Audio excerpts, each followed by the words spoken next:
Welcome to Built with Purpose. I am Chris Fay, and this is the show where vision meets execution and leadership leaves a legacy. From design studios to innovation hubs and product lines to skylines, we meet the people building more than great companies. They're creating culture, driving impact, and shaping what's next. These are the stories and strategies behind how the world gets built with purpose. All right, everybody, welcome to Built with Purpose. I am your host, Chris Fay. With me today, I've got Stan Bikulege, and I will tell you, I am excited. And my word, Stan, if you'll probably learn this about me, my team makes fun of me. I say fired up a lot, but until I recorded myself on a podcast, I had no clue that I say fired up a lot. So like every time I'm in this, I'm like, I'm fired up to have Stan on. But in this case, I really am excited to have Stan on. I'll go through a little bit of his bio, but Stan, welcome to the show, man. Thank you so much for being here. Thanks, Chris. Humbled to be here. And I have other words that I use a lot that I'm careful about using, but focus is a big core word for me. So staying focused in what we do. And so, understand that and being repetitive and something that, that you stick with, that's about you, who you are.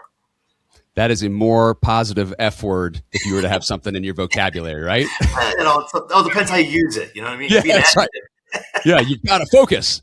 There was a guy, see, we're already derailing the podcast already, which is great. So one of the vendors that we work with, I don't remember where he was from, but he would always say, focus, like you got to focus. Mm-hmm. But he said, you have to focus. And he would say this like up on the main stage, and you're like, dude, maybe you should pick a different word. Your accent is throwing me off just a little bit. It's like, all we have to do is focus. And it's like, whoa, man. Yeah. Well, the problem is actually using the word. So I'm really working hard on that, and I've got feedback my entire life. But my comment on that is that my mother taught me how to swear. So there you have it. Okay, mother taught you how to swear.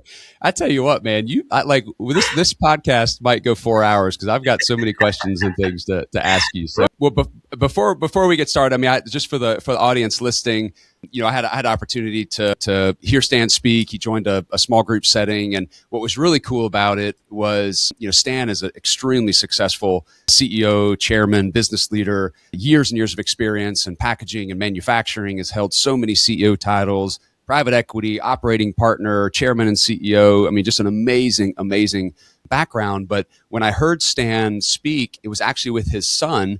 And there was this really cool dynamic of you've got an extremely successful business person, that's run these massive organizations, but it was awesome. Like I focused on these values. And so when, Stan, just for your knowledge, just, think about Built with Purpose, it's people that are building either lives or companies or leading with purpose. And like, I saw that in you so much. And so your business accolades are like phenomenal, but it was really kind of the type of person that I saw you and your son experience, which is what I was excited to have you on the show. So Stan, I would love for you to just give a little bit of an overview of like who you are and where you've come from and what you're doing today, just for the audience. And then we'll dive in from there. Sure. Yeah. Well, first, thanks for that comment. I'd go back and say that my mother and father and sisters, kind of molded me. I was the youngest of three. And so, you talk about values and what that means and who you're going to be. And it really starts with family. And it's something that, I think as we talk, Chris, is something I mentioned even, in my work life. I believe that. So I was born and raised in Pittsburgh. So yes, I'm a Steeler fan. We're trying to figure out who's going to be our coach and all that good stuff. Yeah. Quarterback, all that.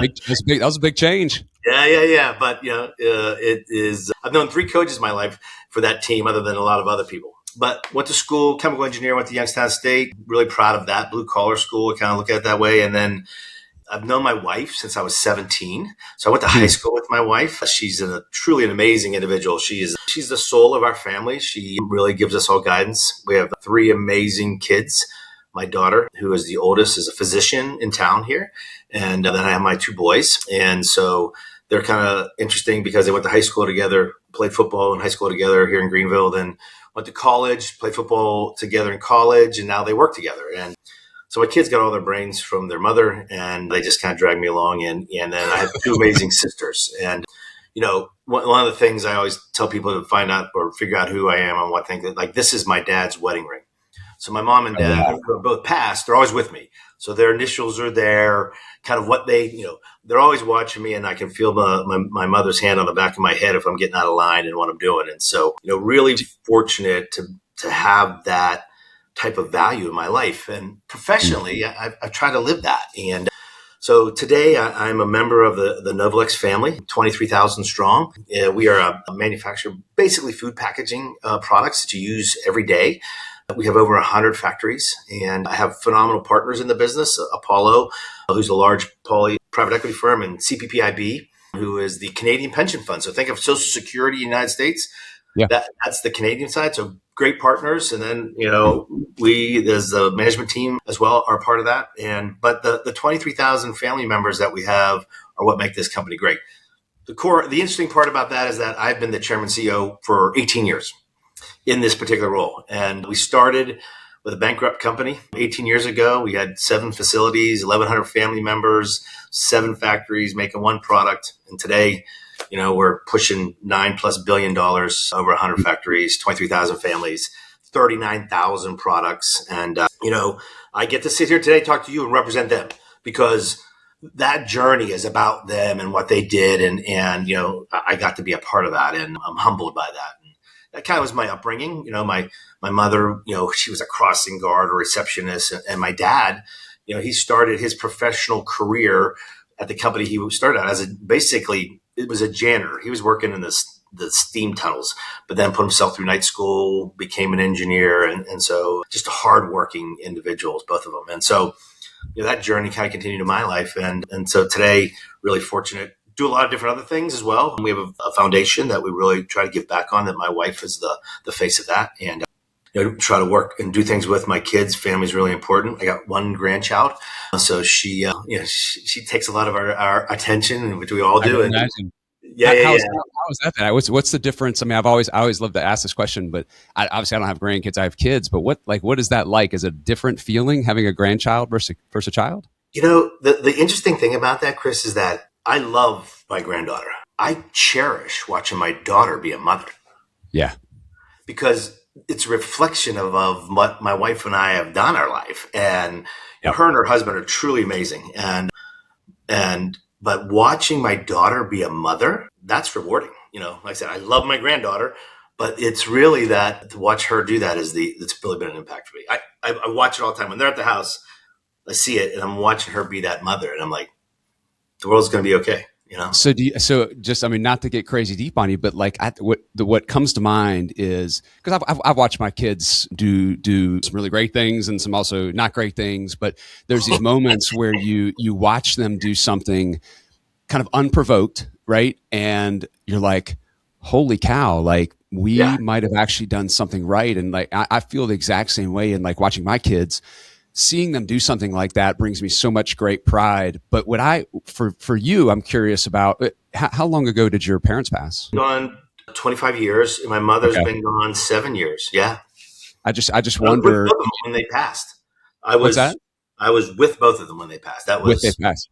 With them, both my sisters and both my sisters, and just who we are. And that's where we were supposed to be. And they both basically died of cancer, and they needed to pass. They struggled and fought it, but it's been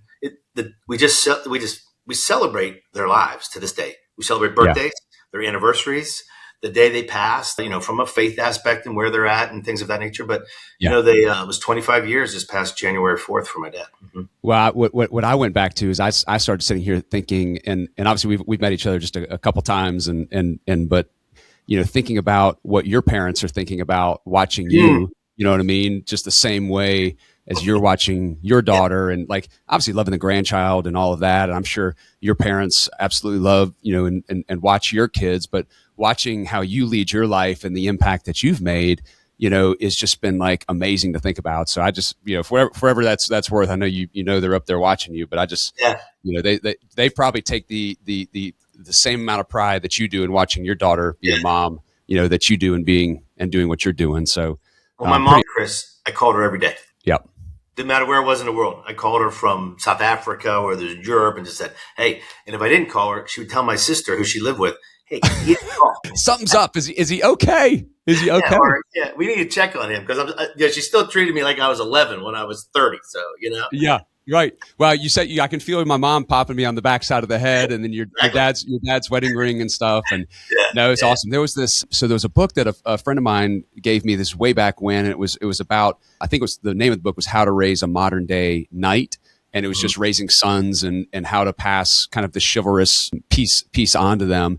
And so one of the things, and I haven't told my boys this yet, but when at the end of the book, when they turn 18, you do this like kind of journey into manhood, and you typically pass some sort of family token on to them, and I've seen families that have worn, family signet rings and crests and all of those. And like my dad and I have an amazing relationship. My mom, I love my family, but, thinking about my role as a dad and in my family, that's one of the traditions that I want to start. So like when you said, I'm wearing my dad's, wedding ring, we celebrate those things. I sit there, I'm like, how can I just make sure that we're passing the lineage of, my wife's family and our family down to the boys. And so I've kind of come back to this, how to raise a modern day knight and what do I need to do? And so my son is 16 and a half. He'll be 18 in a couple of years. And I've been thinking about this since he was born, as far as like, what special thing can I do for him at that kind of culmination of leaving, high school and getting into college and being a man on his own. And so I just think about that, like the wedding ring. Is it a signet ring? Is it,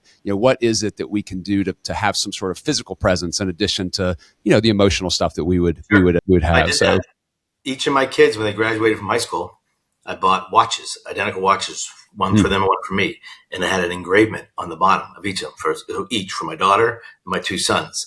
So when they graduated, they got a watch, a message on the back. And so when each got married, I wore their watch. When it's their birthday, I wear their watch. And I see that on them. And so that was my method, that we were always together in some form of fashion, because our limit in our life is time. That's the one limit item we have. So I use that as that message that I would always be there for them. I always have time for them. Doesn't matter what. That's awesome. So I remember I asked you this question. I'm asking you again here. I look and I think about like running our business, right? And you've got 23,000 employees. I've got 100, right? And so there's obviously a different scale, but one of the biggest things that I try and focus on, because I think we share a lot of the same family values, is, I love the business. I love work. If I was just a single dude, rolling with no kids and wife, I would work all the time. Just 'cause I really enjoy it. And I'm not a money motivated person. I just love the growth and change. And anyway, so, but the balance in my family is so critically important to me. And, it was a fear that I had. This was actually the question that I had is, hey, Stan, as I think about growing my organization and taking the next step in growth, and, I think about a lot of the listeners, and a lot of our listeners are, obviously friends and family and people. It might just be my dad. I joked around with you earlier, but hello to your father.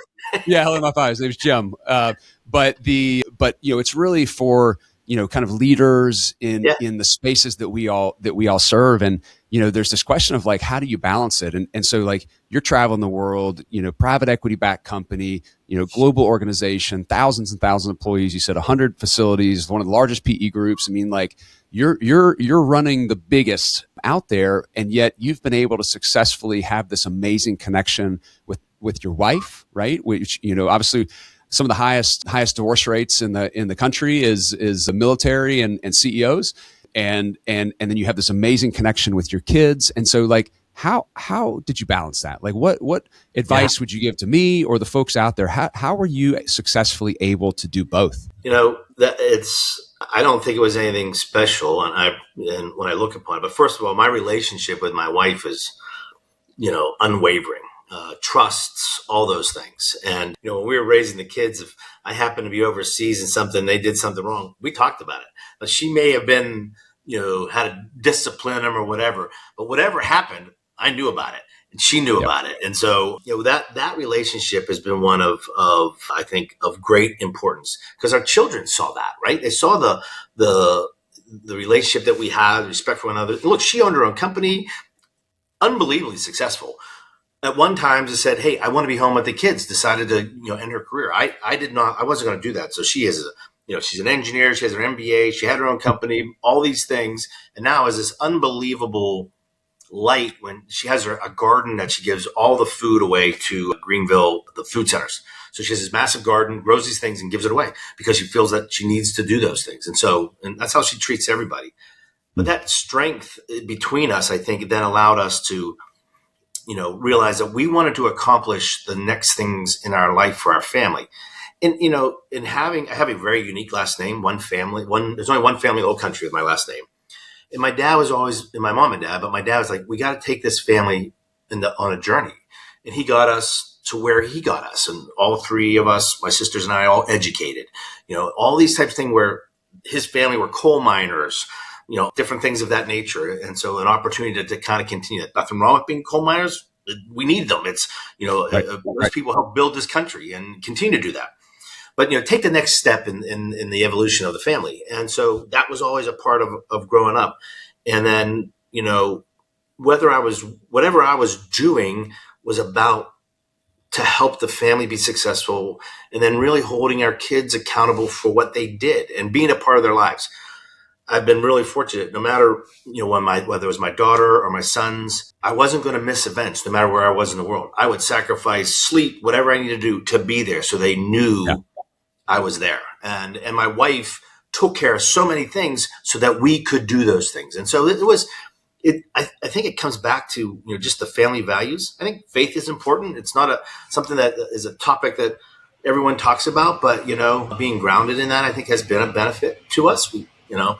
It's just something that's important in our life. And it's something that we practice on a regular basis, daily, minute, every morning, we do those things. And so being grounded in that, and it also ties to my friends, the people I've been around and their beliefs and the people that you associate with. And so, it was not about being successful from a monetary standpoint. There's a benefit to that, but it was about being successful to help take care of the family.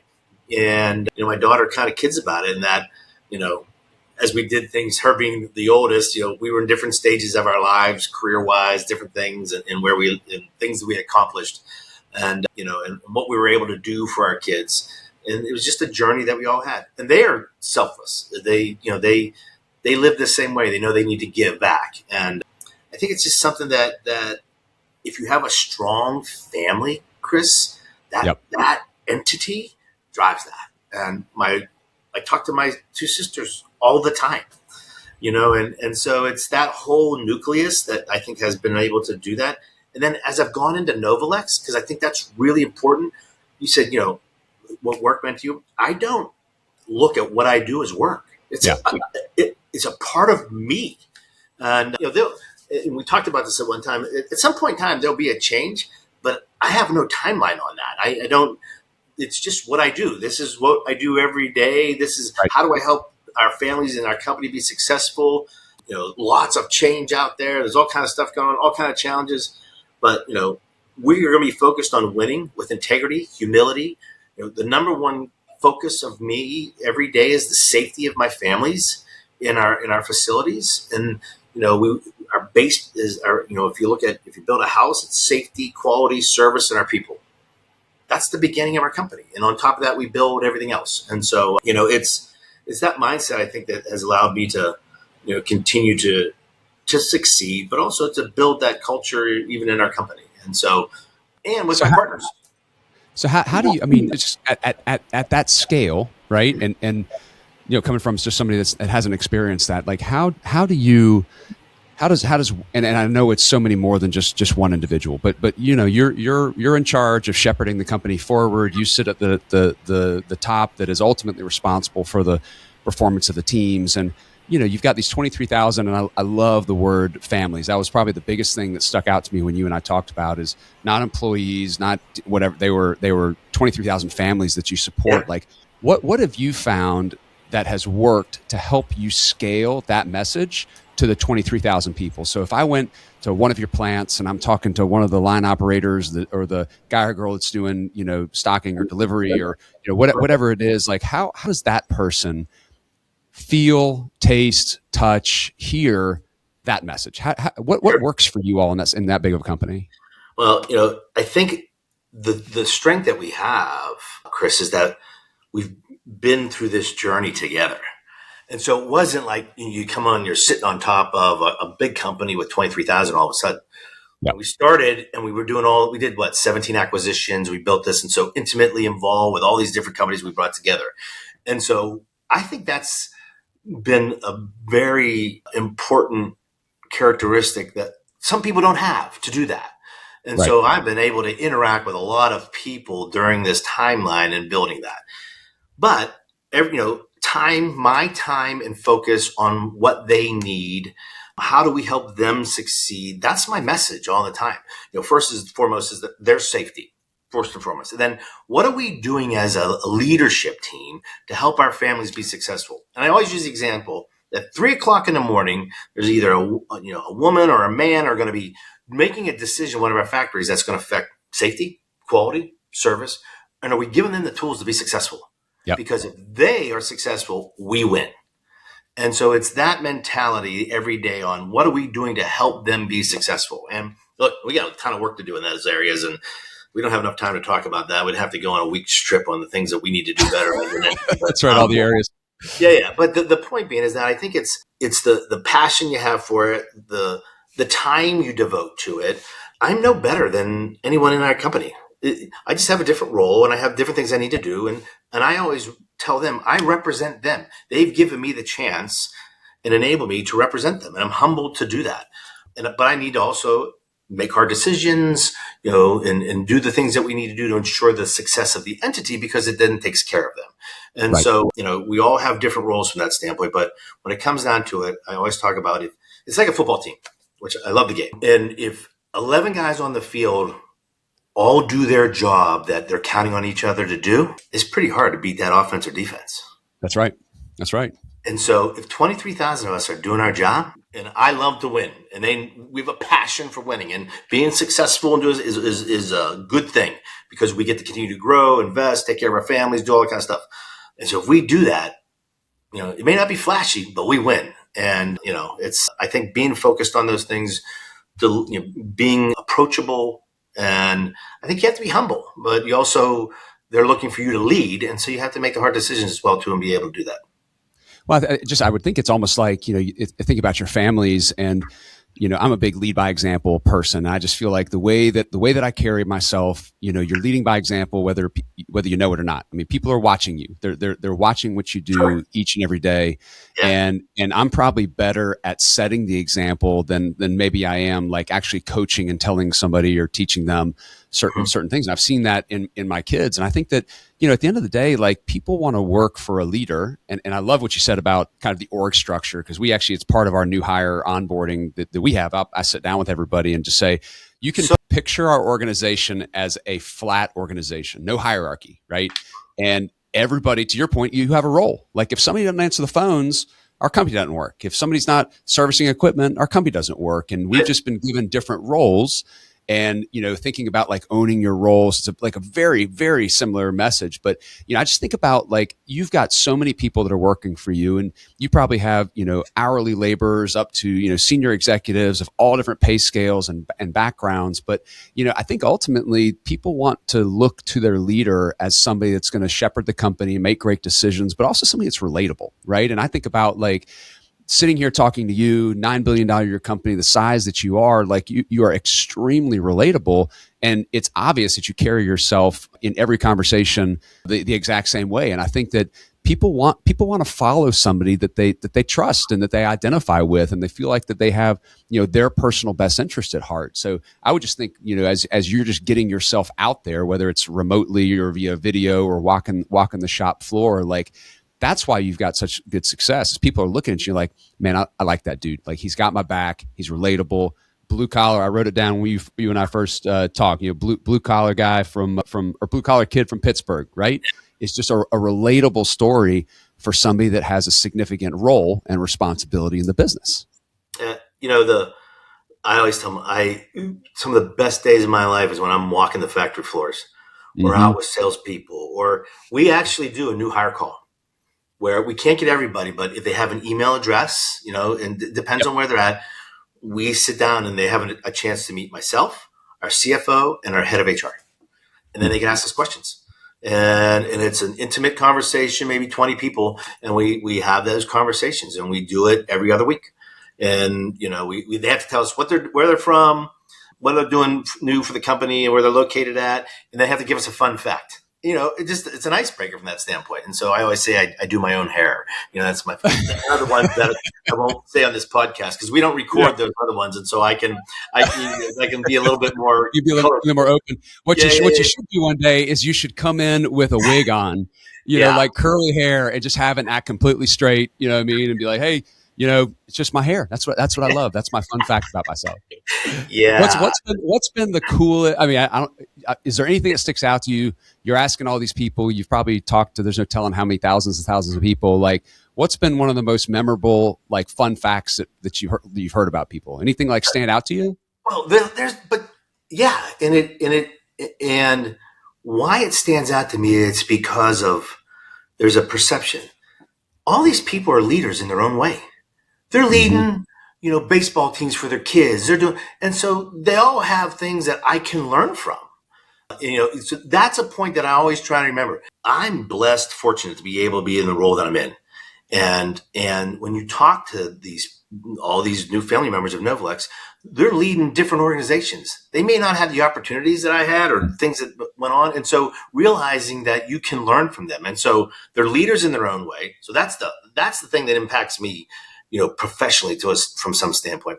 But as we've had the conversation, one time when this person said they were a belly dancer, I'm like, well, that's interesting. Nothing wrong with it. I was like, wow, okay. Yeah. I hope that doesn't occur here in the group, but there's, don't show me. I trust you. Yeah, exactly. But musicians and, what people do and their passions in their life and the uniqueness who they are. It's an amazing world we live in with amazing people. And the belly dancer one, we just talked about it too. We were like, and this person goes, I'm a belly dancer. I'm like, okay. Okay, great. Next one. Never met one before. That's really cool. And they just stood there. I'm not a belly dancer. I'm like, okay. Yeah, that's right. Yeah, all of a sudden, like the belly dancer, and then you got the person that's coming next, and they're like, I'm not really sure how to follow that one. I don't have a good answer for that one. That's exactly what happened. Yeah.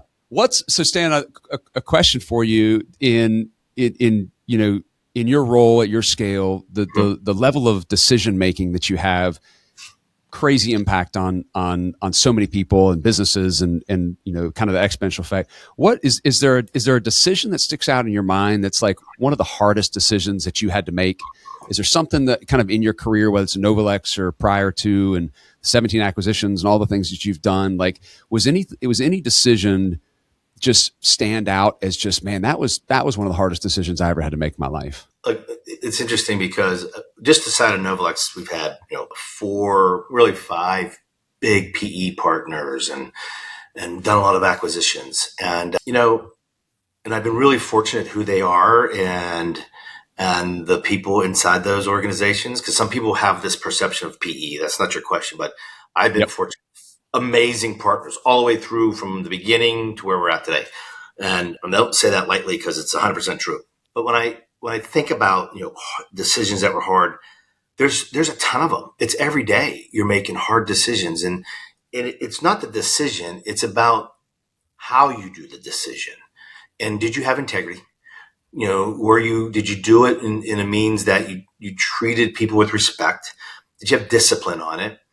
And I would say some of the bigger mistakes I've made is that I didn't give it maybe the time or I didn't give something, I made an assumption instead of doing a little bit more detailed understanding of that. But, there's been a number of decisions I go, oof, that was not one of our better ones. And what would we do differently would be, stepping back. And there's an acquisition we did, and it took us like 2 years to overcome some of the issues from it. And we had made some decisions so we could go fast. We paid the price for that until we could fix it.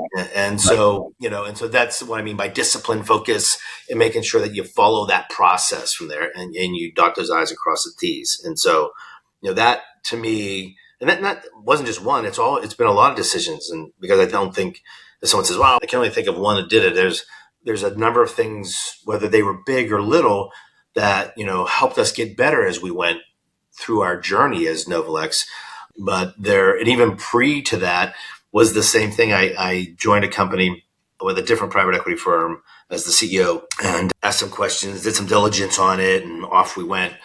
I should have went to like the third level. And it was 30 days into it as the CEO. And I said, I think I made a huge mistake here. Yeah. The neatest part of that, the firm, the founder of that firm and I are still very close.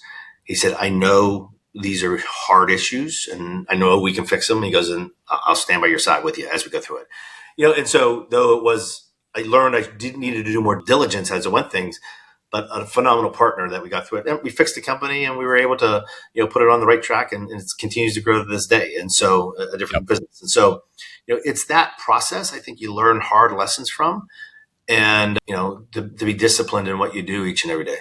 Yeah. And maybe just moving, I hear you say things like, I'm just moving too fast, not seeing the entire picture, attacking, that's probably where that discipline comes in, is making sure that you're disciplined enough to actually make sure that you have the right information to make the appropriate decision, or you're not trying to speed through something because you're busy or you're trying to hit a deadline or what have you. But the speed's important too, though, and so there's just on the other side of that, Chris, where I should have been quicker on certain things. Okay. Yeah. And, look, there are times you always hear that the comment on, was I fast enough? Maybe even people decisions. And those are really hard decisions. They're very hard for me. They're very hard for me. But I realize that at times sometimes I need to be quicker because it's detrimental to the organization. Right. And it's usually detrimental to that individual. And I've learned that lesson as well. And so some things, it's a balance. You have to have a balance of speed, discipline as you go through it, and taking the time to evaluate that. And I think also it's taught me that I have to look at where I'm at today and where do I want to be in 12, 36 months, and what decisions do I need to make today to impact 36 months? Yeah. And that's more strategic. So I mean, kind of thinking forward. I mean, think about whether it's Novolex and significant amount of change going on. I mean, you think about the artificial intelligence. You're in a global market, so I'm sure all the things that are happening globally are probably impacting your business. But as you look out the next 36 months as it relates to your company and what you all are doing, like what do you see as one of the biggest things that you guys are going to have to overcome or really plan for that might be different than the last 36 months? What do you see coming? Well, especially if you take on April of last year of 2025, we closed on our single largest acquisition. We doubled the size of the company. We basically went from $4.5 billion to $9 billion. Massive acquisition. There's a couple of changes in our lives. That was one that really changed who the Novolex family is. And so great company that we merged with. And so, as we look forward, Chris, is really, for us, we have this toolbox and this opportunity that we never had before. How do we utilize that? And the other aspect of it is data. How fast can we incorporate and utilize data in our business? And they were doing things as an entity that Novolex prior, the legacy Novolex, was not doing. And now we've incorporated, and I'm seeing things look at our business totally different. And so, and as we go forward, how do we look at, when you talk about AI, and there's all kind of articles out there. In fact, today, and I'll tell you exactly what time it is. It is like 2:00. I have an update on, our journey for AI and how we're going to utilize it, where we utilize it. All starts back with data and, how we can utilize it from that standpoint. So that's one item. And then for us, we have this business where we brought these two massive organizations together. And we're going through this integration. Where do we want to be coming out in 36 months? How do we want to look? What does our footprint want to look like? How are we going to service our customers? All those things are critical from that aspect. And so we're on that journey as we speak. And so we have to be entrepreneurial. We have to be quick on our feet. We have to be able to pivot quickly because the world changes. And I think right now, economically, even though certain things look certain ways, the consumer is challenged. And so what are we doing to ensure that we take care of our families and our customers so we can bring value to that? And neither entity ever had this toolbox. And so we're pulling it together and developing activities as we go through it and transforming who the companies were into what it will be as one Novolex. Yeah. And I guess as you look, obviously there's a decisions made. You said 17 acquisitions. You made this the biggest one of Novolex's history. Like when you look forward 36 months, like in your mind, does that continued acquisition strategy Is that just an integral part of what you all do, that you're constantly looking for other organizations to bring in? Or, right now, do you look and you're like, man, we just doubled the size of the company.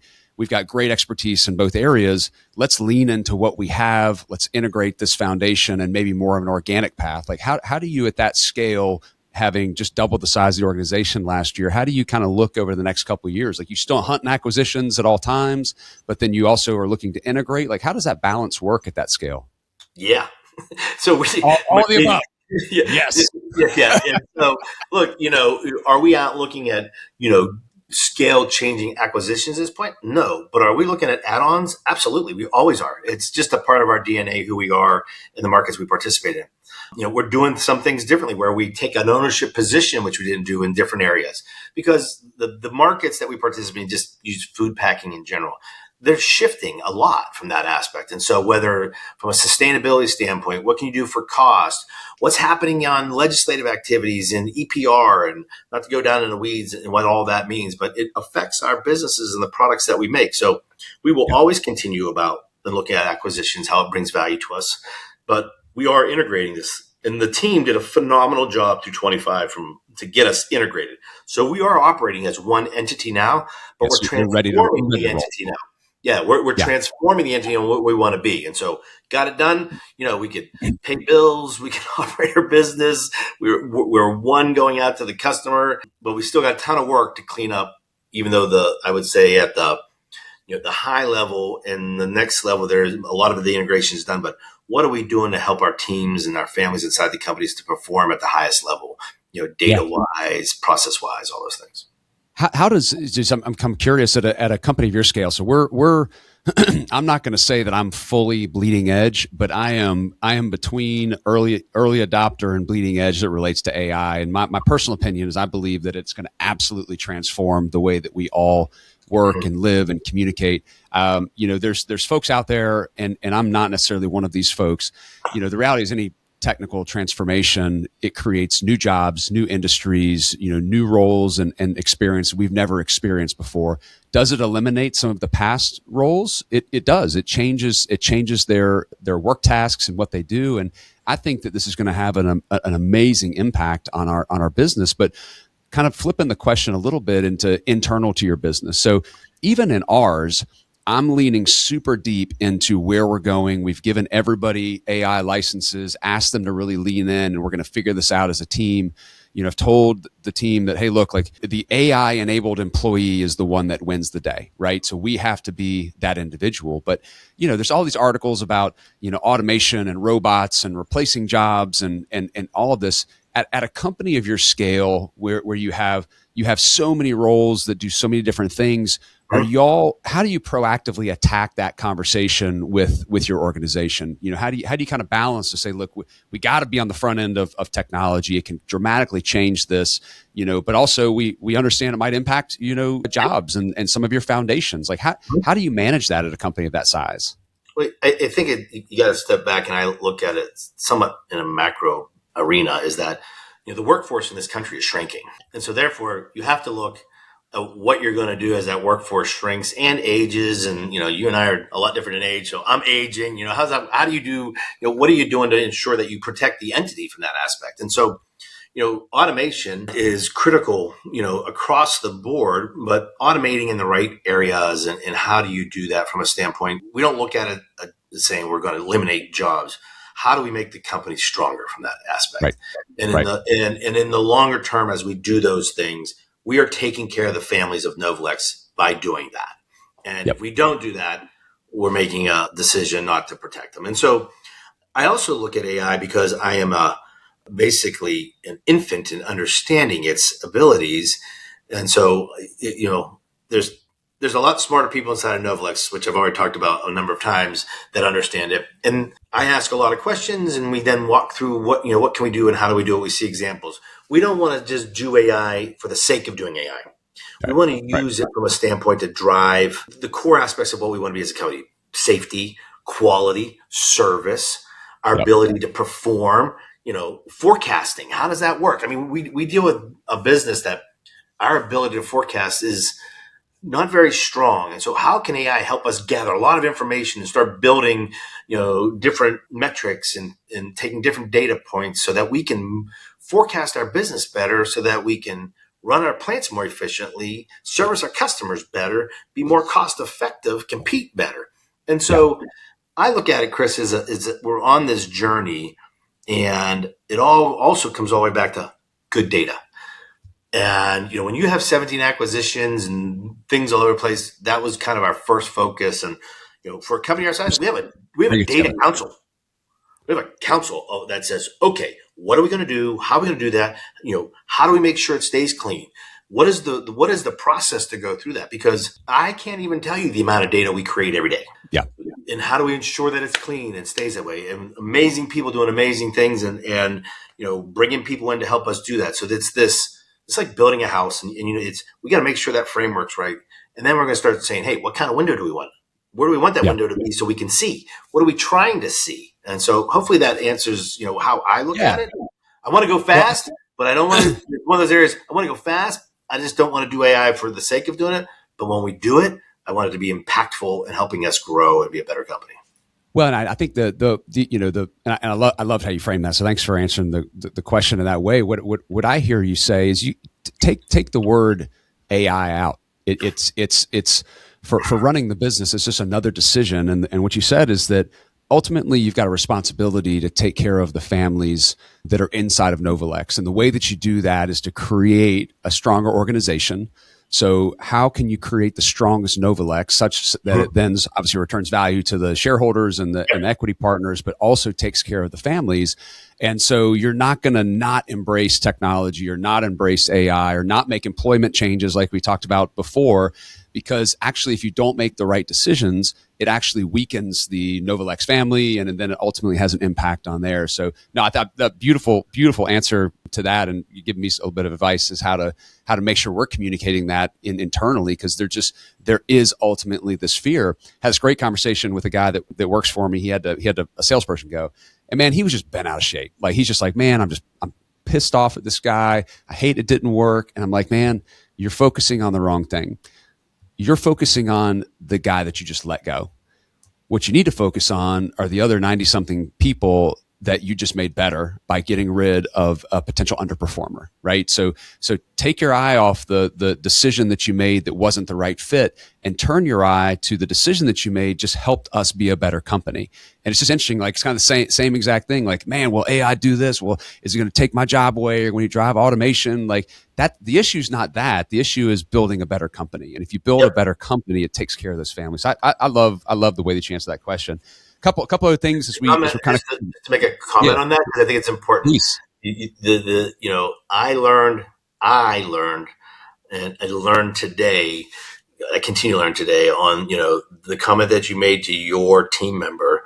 In a difficult decision, what that means, and I think that is a great point, Chris. And it is one to it's not that it's taken. It should never be easy to do that. I believe that in my heart when you have to affect someone's life. But you're making that decision, though, for the betterment of the company and what you believe is the betterment of the company. And some may agree, some may disagree, but the intent is for that and not, and not anything else. So I think if that's your message, you helped me today just remind me of the things that I need to do. So I appreciate that. Okay, thanks for joining me on Built with Purpose. If you have enjoyed today's episode, subscribe, share, and leave us a review. It helps more bold leaders find the show. For resources and show notes, visit our website and connect with me, Chris Fay, on LinkedIn. Until next time, keep building great companies, cultures, and legacies with purpose.